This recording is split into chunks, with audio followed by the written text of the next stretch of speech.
Next, Developer Update, Competitive Defense Matrix and more. Bin ich mal gespannt. Das müsste jetzt das sein, was dann in Season 10 nächste Woche kommt. Aber bin ich mal gespannt. Good to go anytime?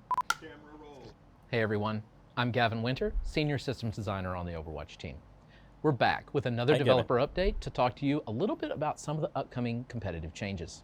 My teammate, Senior Research Scientist Natasha Miller, will tell us about updates to Defense Matrix a little later.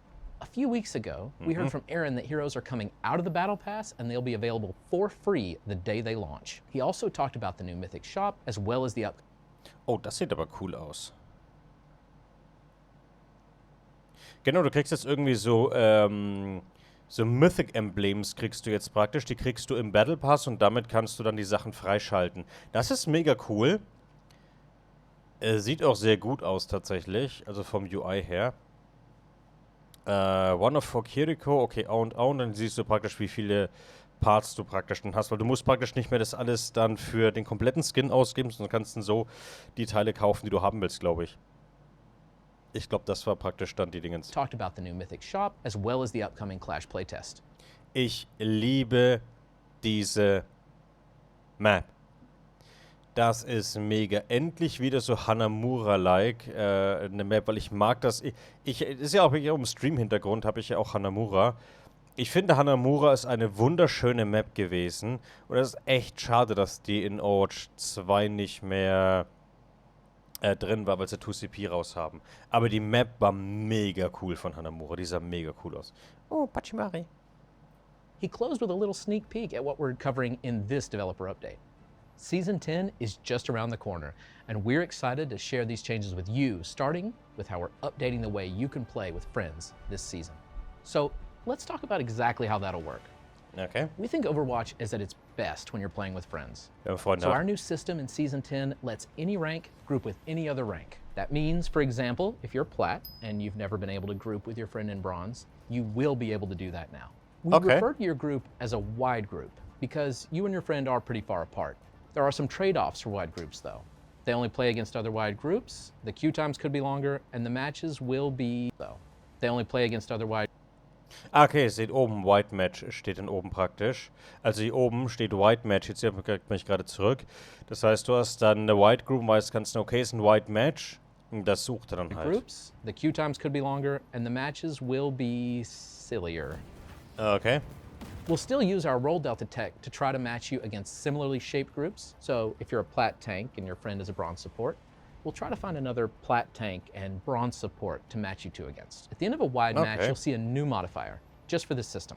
Avoiding boosting is really important to us. So the wider your group is, the less your rank will change after any match. If you're Bronze and you're grouped with a champion player, you can expect almost no change to your rank, regardless of the outcome.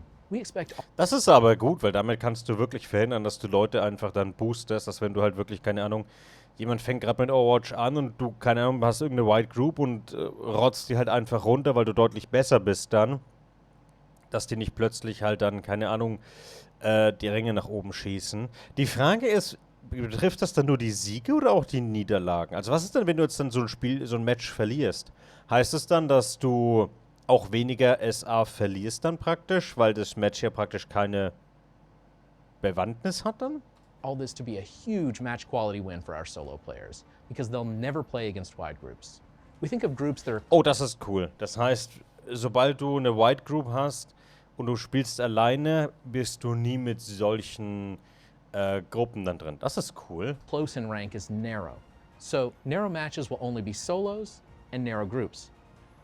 All this means that you'll be able to choose whether you want to prioritize the highest match quality or playing with friends. We're also expecting to see fewer Smurfs after these changes too, since we know some players were only creating alt accounts to play competitive with their friends. Yeah, okay, We've heard your request for more void slots, but having more than 3 in our current system breaks matchmaking for high-skilled players. We realize that basing our avoid count on that restriction hamstrings the system for 99% of players though. So, to add all the new features we're about to discuss, we had to rethink what it means to avoid players from the ground up.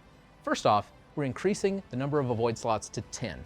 What? We're also going to let you pin some avoided players so that they never fall off your list. Okay, das The war trade-off cool. we make to get these features is related to our next new feature. You'll now be able to prioritize your avoid list, where players at the top are most likely to be avoided. For players below Grandmaster, that's most of us, you can expect all 10 avoid slots to be reliable, but we still want to give you the tools to organize your list by how much you dislike the players on it. For our das ist high-skill aber players, cool. this feature is particularly important because if we can't find a balanced match, we'll start ignoring players at the bottom of the list in order as queue time increases. Another area we're addressing will bring changes to our leaver penalties for unranked and competitive play.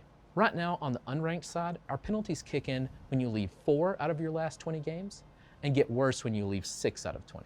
We aren't changing those, but we are adding a more lenient 5-minute penalty if you've left 2 out of 20, and a much more harsh 48-hour penalty if you've left 10 out of your last 20 games. What? Now, there aren't a lot of players leaving more than 50% of their matches, but they do.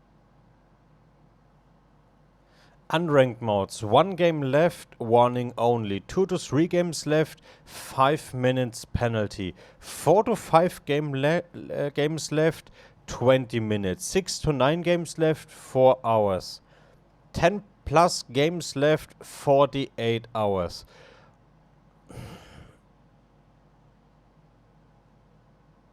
Ich verstehe nicht, warum dieser Modus hier, warum Unranked, warum Quick Play, also ein schnelles Spiel mit ich drück auf den Knopf und ich gehe irgendwo in ein Match rein. Ich verstehe nicht, wieso man nach 2 bis 3 Spielen, wenn man sie verlassen hat, 5 Minuten warten muss. Ich verstehe es nicht, weil was passiert denn tatsächlich? Also keine Ahnung, du hast ein schlechtes Internet. Du hast, keine Ahnung, du hast eine Map, auf die du in Quickplay absolut keinen Bock hast. Also es macht doch überhaupt gar keinen Sinn, das in Quickplay drin zu haben. Das ist doch kompletter Quatsch. Also dafür ist es doch Quickplay. Unranked Modes, ja, aber es ist doch Quickplay. Also wenn es halt wirklich ein richtiger Unranked Modus wäre, aber ist es ja nicht. Es ist ja einfach nur, du hüpfst in irgendein Spiel rein und fertig. Das ist ja nicht mal ein Ranked-Modus ohne irgendwelche Competitive-Updates. Es ist ja einfach nur, du hüpfst irgendwo rein und willst halt zocken oder halt keine Ahnung was. Und wenn dann irgendeine Map kommt, wo es halt zum 5. Mal die gleiche Map, ich habe keinen Bock oder du musst irgendwas machen. Also was soll denn das? Ich finde das mega beschissen, dass sie Unranked zur Hand haben wie Competitive. Competitive ist vollkommen okay, wenn du Leaver-Penalties hast. Vollkommen fein damit. Wenn du Competitive queuest, okay, hast vielleicht ein schlechtes Internet, so what. Aber du solltest halt nicht einfach das Spiel von Leuten throwen. Okay, verstehe ich. Vollkommen legitim. Aber das hier check ich nicht. Competitive, voll dafür. Unranked, mega bescheuert. Check ich überhaupt nicht, warum sie das machen. Of your last 20 games. Now, there aren't a lot of players leaving more than 50% of their matches, but they do exist, and we think the game would be better without them. Aber das Problem ist doch, das hier ist doch für die Leute, die einfach keinen Bock auf Competitive haben. Also, die wollen diese Leute offensichtlich nicht in ihrem Spiel haben, die Spiele liefen. Aber das hier ist doch der absolute 0815 Casual Game Mode. Du willst einfach reinhüpfen, deinen Spaß haben, rumblödeln, wie auch immer. Dafür ist das doch da. Also warum bestraft man hier die Casual-Spiele? Ich verstehe es nicht. Das macht null Sinn. On the competitive side, we're closing another edge case by suspending any players that leave more than 10 matches a season. We're also going to start counting matches completed in competitive toward the 20-game window for unranked. Finally, I want to talk to you about our improved anonymity features. We already had a streamer mode, but we're making this feature more useful to all players, not just streamers. Right now, this feature is client-side only, which means it only changes how players' names appear on your screen. The big change we're making is adding server-side functionality, which means we'll change how your name appears on everyone's screens in your match. We think this is great for players who may experience harassment because of their battle tag and just want to queue up without any chance of that happening. Das ist aber cool, endlich. Don't forget to report players that harass you or anyone else, though. And speaking of reporting, don't worry. Players in streamer mode being disruptive in text chat or voice can still be reported, avoided, and blocked, and penalties will still apply to them in exactly the same way as normal. because we still know their name behind the scenes. Next, Natasha will talk to you about our main initiatives to combat disruptive behavior. Thank you, Gavin. Hiya, I'm Natasha Miller, a senior research scientist at Blizzard working on Defense Matrix for Overwatch. While we are always working in many areas of combating disruptive behavior, today I want to talk about disruptive chat. I'll also touch on some of the tools that we're improving to help keep the community safe. Ja, Chat ist echt schlimm Disruptive manchmal. chat can really negatively affect someone's experience in-game. In our focus to curb this disruptive behavior, we are taking a multi-pronged approach that will roll out over several seasons. Today, I'll discuss the first 2 coming out in the next few seasons. In our first approach, we will prevent players at endorsement level 0 from using text or voice chat. Was ist denn Endorsement Level 0? Habe ich noch nie gesehen. Ich dachte, das niedrigste war 1. To be clear, the only way to get to endorsement level 0 is by having your account actioned for an in-game infraction. Also wenn du praktisch Disruptive Behavior hattest, dafür reported wurdest und praktisch Blizzard dich bestraft hatte für, okay, dann bist du Endorsement Level 0. Okay, check, verstehe. Brand new players start at endorsement level 1. Ja. So these are players that have proven themselves to be bad actors, so much so in the past that they received a penalty. This feature would allow those players to take a forced break in team and match channels until they work their way back up to endorsement level 1. And from there, in all higher levels, chat would work as it did before.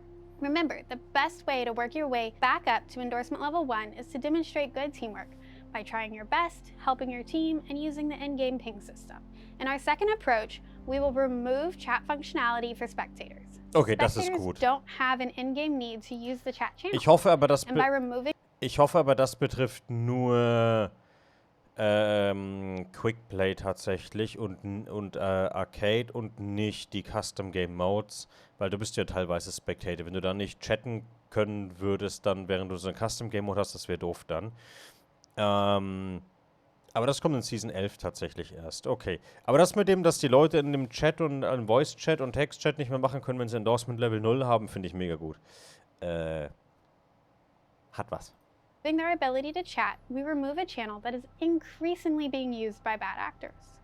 Along with these improvements, we are looking at making it easier and faster to report any reportable offense mid-match. Das wäre gut. At the moment, our numbers indicate that most reporting is done towards the end or post-match. Ja klar, weil du mit And dem one Spiel reason bist. for this is that it's not quick to report mid-match. Ja. However, this could put pressure on players to remember that they need to report, who to report, and what to report them for, all after the match. And at that point, they are likely more interested in just starting the next match.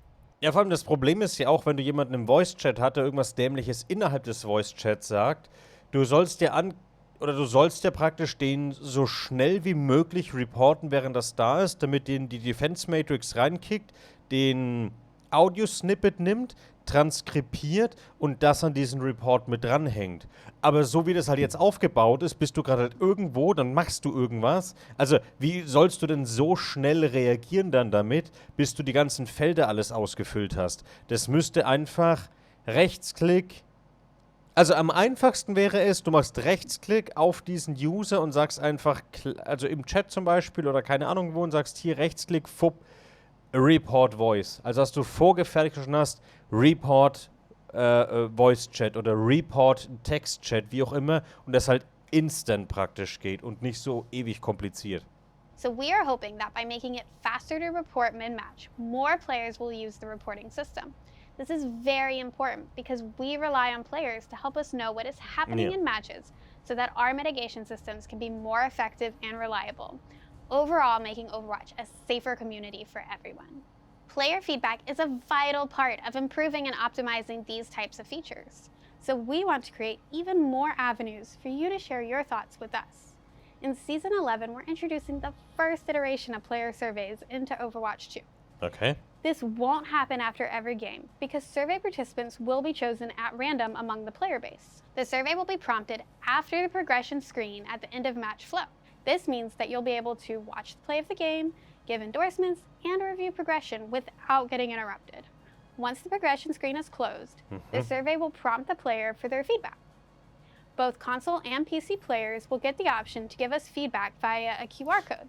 PC players may also choose to open the link in a separate browser. Ah, Gott sei Dank. Gut. Surveys will ask questions about the game, including new modes, events, features, and how you feel about the way we're mitigating Das ist disruptive mega play. gut. Aktives We're Player-Feedback excited for holen. this feature, and we look forward to continuing to improve the game as we gather your feedback.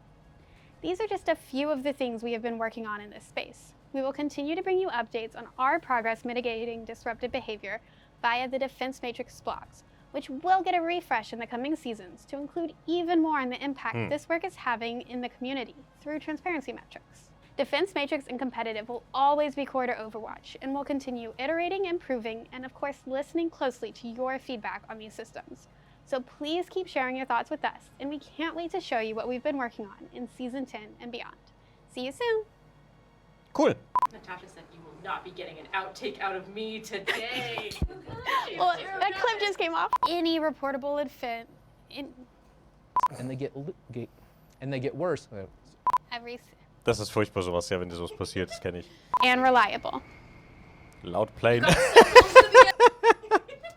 And reliable. laut Plane Flyby. Und dann nehmen sie Mercy. Okay, das ist gut. Got so close to the end.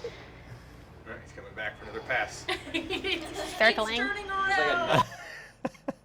Okay, das war gut. Das ist gut. Okay. So, hervorragend. Ja, das Developer-Update ist mega cool tatsächlich. Ich freue mich tatsächlich drauf auf viele der Änderungen, die sie machen. Wie gesagt, ich bin kein Fan von dem Thema hier. Competitive, wie gesagt, ja, vollkommen fein. Gehe ich mit, das passt. Auch, dass du jetzt, wenn du 10 Games liefst innerhalb einer Season, dass du einen kompletten Season-Ban kriegst. Weil das ist hier praktisch 5 Games left, ist ja praktisch, wenn du es relativ zeitig hintereinander machst, wenn du 10 Spiele in der gesamten Season dann rausgehst, kriegst du einen kompletten Season-Ban. Finde ich vollkommen okay. Unranked, nee, sorry. Das ist einfach kompletter Quatsch. Das mit den White Groups und so weiter finde ich ganz witzig. Aber ich habe eh keine Freunde, mit denen ich Overwatch spielen kann. Von daher, wow. Schauen wir mal. Spannend. Sehr, sehr spannend. Bin ich mal gespannt, wie sich das in Season 10 dann alles genau anfühlt, beziehungsweise was da alles dann noch so reinkommt.